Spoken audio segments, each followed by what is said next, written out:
Entrando no tema da nossa apresentação, eu hoje de manhã tive com um professor de Israel, Itzik Ben Israel, que é um pesquisador da Universidade de Tel Aviv. E ele discutia o comportamento que tem sido observado nas curvas dos diferentes países e que tem um comportamento relativamente semelhante. O processo todo começa de forma exponencial, você atinge um pico que normalmente acontece entre 4 e 6 semanas, e depois de 70 dias aproximadamente ocorre um decréscimo dos casos novos. E isso se repete sistematicamente.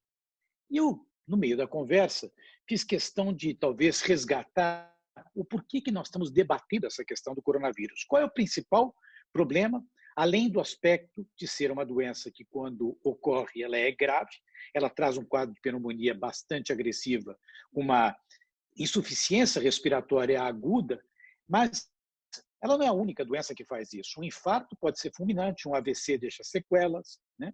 Um câncer mata na dependência do tipo de câncer, e, portanto, também não é a única gripe que traz complicações que levam a riscos e, efetivamente, pode levar à letalidade.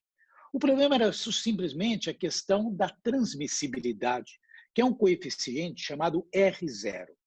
O R0 do coronavírus, desse coronavírus, ele é da ordem de 3,5, ou seja, cada pessoa infectada, ela pode transmitir para 3,5 pessoas. E, portanto, numa agressividade de tempo muito rápida, a gente pode ter um crescimento, e aí sim, posto que uma parte, a menor parte, 5% das pessoas, poderão precisar de recursos de medicina crítica. E dessas, metade de recursos de intubação. E é importante a gente abrir isso, porque intubação não é só intubação, não é um aparelho. É uma equipe multiprofissional com conhecimento para isso, são insumos acessórios como diálise, até ECMO, transfusão extracorpórea, quer dizer, suporte de coração artificial. Então, essas coisas todas são coisas que precisam de infraestrutura complexa para a gente poder dar suporte para os casos críticos. Se o Brasil tem ou não tem, o problema é o seguinte, que se todo mundo procurar no mesmo momento essa medicina crítica para ser usada de forma simultânea, sistema nenhum do mundo suporta. E a gente, por isso, está assistindo quadros de bastante desespero, não só em algumas regiões do Brasil, já, mas fora do Brasil e particularmente nos Estados Unidos.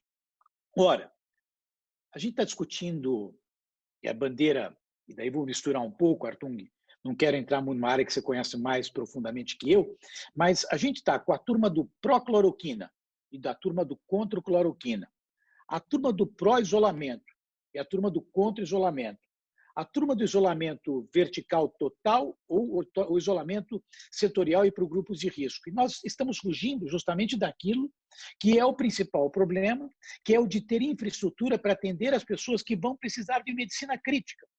Quer dizer, quando a gente trabalha no contexto do R0, da transmissibilidade, o que a gente quer fazer com aquela curva? A gente quer achatar para que, de forma objetiva, os casos graves tenham infraestrutura para atendê-los. E aí a gente entra numa dinâmica de Brasis, dentro do mesmo Brasil. E por isso que a diretriz, a meu ver, deveria nascer de uma governança federal, mas com as medidas operacionais em cada uma das esferas, que, aliás, Paulo, é o que é previsto na mecânica constitucional. Quer dizer, nada diferente daquilo que foi desenhado, né? E além como a saúde como direito do cidadão, dever do Estado, além da proteção social, quer dizer, nós temos esse arcabouço. É verdade que nós temos um legado, coisas que não foram feitas, mas temos que, nesse momento, compensatoriamente agir, e aí vai depender muito das condições que nós temos em cada uma das regiões do país, né? Nós discutimos o Brasil muito de números gerais, né? Aí a gente fala, bom, mas quantos médicos o Brasil tem? A gente tem 2,1 médicos para cada 1.000 habitantes. Quem definiu o número adequado foi o Ministério da Saúde. Precisa de 2,5. Vocês vão perguntar, qual é a base científica para isso? Ninguém sabe. Quantos leitos de UTI nós temos? Temos 25 leitos para cada 100.000 habitantes.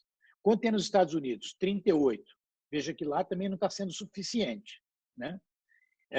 Será que os leitos estão disponibilizados de forma adequada, grande parte são leitos privados. Os privados podem ser utilizados para o público.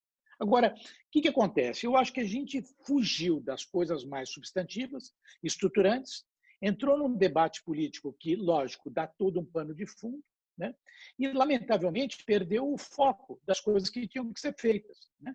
A contribuição mais simples que poderia ter existido seria a recomendação do uso de máscaras.